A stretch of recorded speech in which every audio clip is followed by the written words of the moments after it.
Hi everybody, Dr. Shadi Ireifej here, surgeon at TrueCare for Pets, Studio City, Los Angeles. This video was sparked by an episode of Joe Rogan Experience podcast. I'll put in the link below. I'll put the link in the section below. And it was a statement that Robert Downey Jr. made regarding think globally and act locally. I think it's a fantastic phrase. I've heard it before a long time ago, and after they had said that, I thought, you know what, that's exactly one of the messages I want to bring to my channel and to the people out there who listen to this. So I had made a podcast episode, which is TrueCare for Pets. Anywhere that you get your podcasts, you can get this episode and all my other episodes out there regarding vegetarianism and figuring out whether or not we're really thinking about it the right way, whether we're approaching it the right way or not.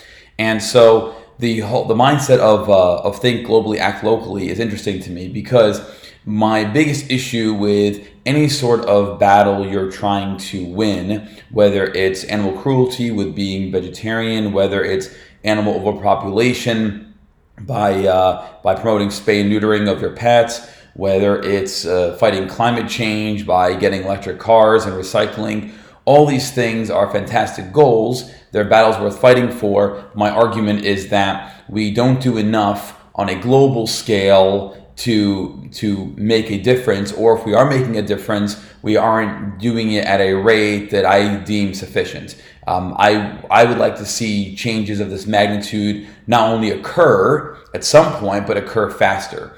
And so think globally, act locally is fantastic, because that's essentially what we're trying to do, right? We're thinking globally, meaning the bigger problem, animal cruelty, poor management of these animals, overproducing animals for human consumption, lots of food waste, etc. And so one of the methods by which we're fighting this is by being vegan or vegetarian, or any sort of permutation of those diet changes, in an effort to try and cut down the consumption of animal meat, animal products, and therefore hopefully shift the whole industry in the other direction. And my argument, of course, was that we need to hit this at a more instrumental level, a real foundational level. We need to not just withhold on ingesting animal meat, animal products, because sure, that's good and it serves its purpose, but it's very slow, and what is the impact that's actually causing on a more global scale? And so my argument is, let's hit the government side of things. Let's make it so that companies whose business it is to process animals for human consumption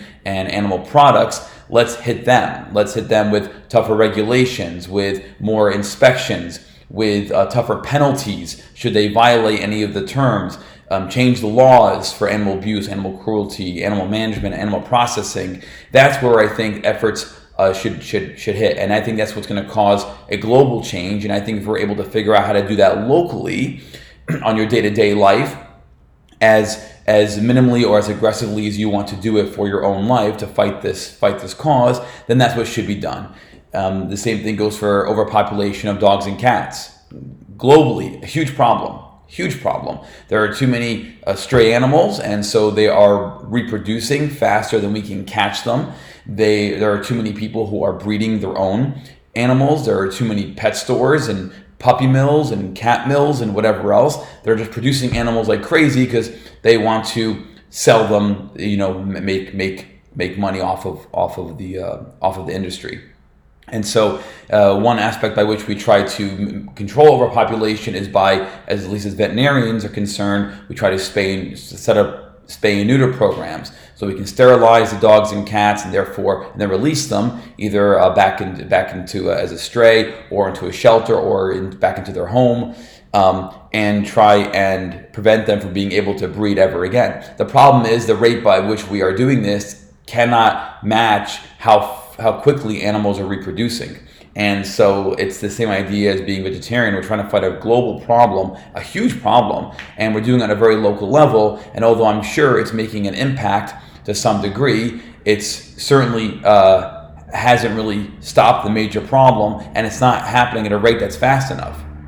And so if there were ways, again, that we could focus our energies and our efforts into actually trying to figure out regulations and laws, working with the veterinary medical board, working with shelters, the animal rescues, working with government to try and figure out smarter ways to solve this huge problem. And so I would like to argue that that's the global view on this, and locally we should figure out ways of combating this problem at a more foundational level. Just like the example of vegetarianism, I would throw this in there as well. And you can say the same thing about climate change. Same thing. Huge problem, globally an issue, detrimental to everybody's lives, both human and non-human. And we are doing our part, recycling, and we're driving electric cars and hybrids and whatever else. There's no doubt that we are changing things, but as you can tell from everything going on, from the weather changes, from all the politics on the news and what have you, that globally it's a huge problem, and we're not making enough headway, and we're not making enough headway fast enough to stop things. We need to hit it again at a more foundational level. Government regulations and environmental groups and organizations and whatever else, they're trying to hit it at a more foundational level to make a more substantial impact. And so I like the phrase of think globally, act locally. I think that globally, of course, we're all kind of on the same page. I think acting locally, though, we can do a better job with trying to create a more foundational change, either to replace what we're doing now or in addition to what we're doing now. Because although all the things that we as human beings with our good intentions are doing now on a local day-to-day level, although great, and although creating differences on a small scale, it's just not happening fast enough to make a huge difference, and some of these things are time sensitive. We don't have decades and decades to wait for climate change to resolve with things that we're doing on a local level. We need to stop this stuff now. We can't wait decades and decades to stop animal abuse slowly by indirectly solving the problem by not eating meat and using animal products. Suffering's happening right now, every day. And so I would argue that think globally, act locally is a fantastic mantra to go by, and we need to figure out more efficient ways to use our time and energy on a local scale to affect things on a global level. I'd be interested to hear comments below. Feel free to message me or post below, and I hope this gave at least some sort of an initiation for discussion on this very interesting topic, and maybe gave some ideas on how to rethink some of the things that we're doing. This is Dr. Shadi Ireifej, surgeon at TrueCare for Pets, Studio City, Los Angeles, and we'll see you in the next video. Take care.